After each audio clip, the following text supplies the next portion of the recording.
আসসালামু আলাইকুম সবাইকে আমন্ত্রণ জানাচ্ছি আমি আজকের প্রণীত সাহিত্য একাডেমি আয়োজিত এই অসাধারণ আলোচনা চক্রে। যে আলোচনা চক্রের মূল প্রতিপাদ্য হচ্ছে মা বা মাতৃভূমি। মা, আসলে মা একটি একক্ষরের শব্দ। কিন্তু বলা হয়ে থাকে পৃথিবীতে আদি শব্দ নাকি এই মা। এমনকি হিন্দু ধর্মের যে ১ম শব্দটি রয়েছে ওম, এই ওম শব্দটি সম্ভবত হা বা মা এই শব্দটি নাকি একটি অপভ্রংশ। অর্থাৎ পৃথিবীতে ১ম শব্দ হচ্ছে মা। একজন সন্তান যখন সর্বপ্রথম পৃথিবীতে ভূমিষ্ঠ লাভ করে তখন সে সর্বপ্রথমে ডাকে মা। আল্লাহ তাআলার আমাদের কোরআনুল কারীমে উল্লেখ রয়েছে যখন নাকি এই পৃথিবী সৃষ্টি হয়নি, যখন আল্লাহ তাআলা সকল কিছু সৃষ্টি করতে চাচ্ছিলেন তখন রেহেম যে বিষয়টি আছে, রেহেমটি হচ্ছে গিয়ে মায়ের গর্ভের একটি পর্দাকে বলা হয় রেহেম। রেহেম নাকি আল্লাহ তাআলা আরশ ধরে বলেছিল যে আমাকে সকল সম্পর্কের উপরে স্থান দিতে হবে। সে কারণে আল্লাহ রাব্বুল আলামিন রেহেমকে বা মাতৃত্বকে সর্বোচ্চ অবস্থানে প্রদান করেন। আল্লাহ রাসূল সাল্লাল্লাহু আলাইহি ওয়াসাল্লামকে একজন ব্যক্তি জিজ্ঞাসা করেছিলেন যে, "আমার কাছে আমার সবথেকে ভালো ব্যবহার পাবার অধিকার কে?" তখন তিনি বলেছিলেন, "তোমার মা।"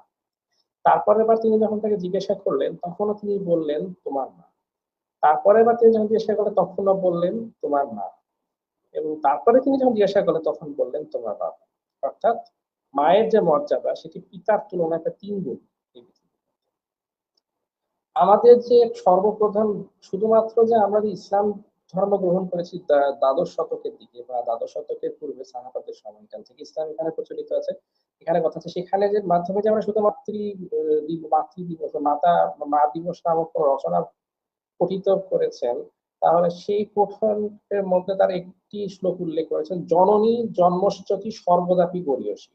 এই জননী জন্মশ্চতি সর্বদাপি গরীয়সী এই যে শ্লোকটি রয়েছে, এটি মূলত চর্যাপদের যারা রচয়িতারা ছিলেন, চর্যাপদের রচয়িতারাই উল্লেখ করেছিলেন। তার পরবর্তীকালে যারা বেদ বা অন্য জায়গায় নিয়ে ঘাটাঘাটি করেছেন, তারা উল্লেখ করেছেন যে বেদে বা অন্যান্য জায়গাতে উল্লেখ আছে ভূমি অর্থ মা। তো ভূমি অর্থ মা, এই ভূমি অর্থ মার কাছ থেকে কিন্তু আমরা আরো একটি কনসেপ্ট সর্বপ্রথম লাভ করি। সেটি হচ্ছে দেশপ্রেম। যে মাতৃত্বকে সম্মান দিতে জানে, যে আমার মাতাকে সম্মান দিতে জানে, সে আমার মাতৃ সমাজে ভূমি রয়েছে, সেই মাতৃ সম ভূমিকেও সে সম্মান দিতে জানে। আমরা যদি ইলিয়াডে দেখি তাহলে পরে হেক্টর উল্লেখ করে বলছেন ট্রয়ের যোদ্ধাদেরকে, "Troy is mother to us all, protect ইট।"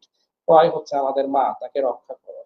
আমরা যদি যেকোনো যুদ্ধের ক্ষেত্রে লক্ষ্য করি তাহলে তারা বলবে যে দেশকে মায়ের সাথে তুলনা করা হচ্ছে। অর্থাৎ দেশ এবং মা দুটো আলাদা নয়।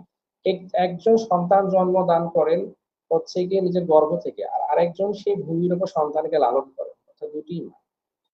এখানে রাসূল সাল্লাল্লাহু আলাইহি ওয়াসাল্লামকে যখন তার মক্কা থেকে বিতাড়িত করা হচ্ছিল, তখন তিনি তার দেশকে বারবার দেখছিলেন এবং তাকে বলছিলেন, "হে আমার স্বদেশ, তুমি কত সুন্দর। আমি তোমাকে ভালোবাসি। আমার নিজের স্বদেশে যদি ষড়যন্ত্র না করতাম, আমি কখনো তোমাকে ছেড়ে যেতাম না।" সেই ব্যক্তি, যে ব্যক্তি সর্বকালের সর্বশ্রেষ্ঠ মহামানব, তিনি দেশকে যেমন মর্যাদা দিয়েছেন, দেশকে যেমন ভালোবেসেছেন, তেমন তিনি মাকেও ভালোবেসেছেন। ঠিক ততখানি সর্বোচ্চ মর্যাদা প্রদান করেছেন। তাহলে দেখা যাচ্ছে যে মায়ের মর্যাদা আল্লাহর পরে পৃথিবীতে। তো দেখা যাচ্ছে এখানে যে মায়ের মর্যাদা যেখানে আল্লাহর পরে অবস্থান করছে, সেখানে সর্বোচ্চ এবং সর্বোত্তম যে মর্যাদাটি আমরা প্রদান করেছি মাকে, সেই মাকে মর্যাদাটি আমি এমনি এমনি প্রদান করিনি। এই মর্যাদাটি আমি এইজন্য প্রদান করেছি কেননা মা 18টি হাড় ভাঙার সমান বেদনা সহ্য করে। মা প্রত্যেক ঢোকে দুধ পান করানোর সময় তার ভিতর থেকে রক্ত চুষে নেওয়া হচ্ছে, সেরকম ধরনের ব্যথা সহ্য করে আমাদের জন্য। মা প্রতি রাতে নির্ঘুম রাত্রি যাপন করেন। কেননা যাতে করে সন্তান ঠিকমতো ঘুমাতে পারে।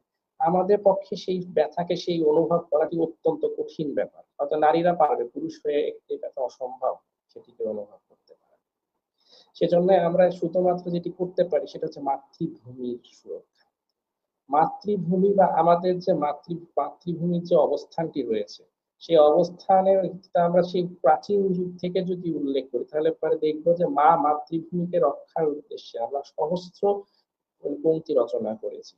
আমরা সহস্র পংক্তি রচনা করেছি আমাদের বাংলাকে নিয়ে, আমাদের বঙ্গকে নিয়ে। আমরা রচনা করেছি যে পুণ্ড, অর্থাৎ শ্বেতপদ্ম, সে পুণ্ডর ভূমি হচ্ছে আমার ভূমি। সে পুণ্ডর ভূমি হচ্ছে আমার মা।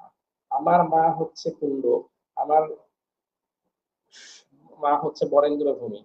আমার এই মাতৃত্বকে, আমার এই মাকে কেউ স্পর্শ করলে সে এই মা বরেন্দ্র থেকে, সে এই পুণ্ড থেকে অক্ষতভাবে যেতে পারবে না। এটি আমাদের পূর্বপুরুষেরা তারা উল্লেখ করেছিলেন নিজের শাস্ত্রে, নিজের প্রত্যেকটি ছত্রে ছত্রে। তারা রামাই পণ্ডিত, মধ্যযুগে রামাই পণ্ডিতকে যদি আমরা দেখি, মধ্যযুগে শেখ সুহদয়া যদি আমরা দেখি, চর্যাপদ যদি আমরা দেখি, আমরা যদি প্রাকৃত পিঙ্গল এবং হচ্ছে কি প্রাকৃত যে জনের যে ইতিহাস দেখি, সেখানে আমরা এটি উল্লেখ করতে পারবো। আমরা যদি ময়মনসিংহ গীতিকা দেখি, ময়মনসিংহ গীতিকা পাতায় পাতায় রয়েছে হযরত ফাতিমা এবং রয়েছে হযরত হোসেন। হযরত ফাতিমা, হযরত হোসেন মাতা পুত্র।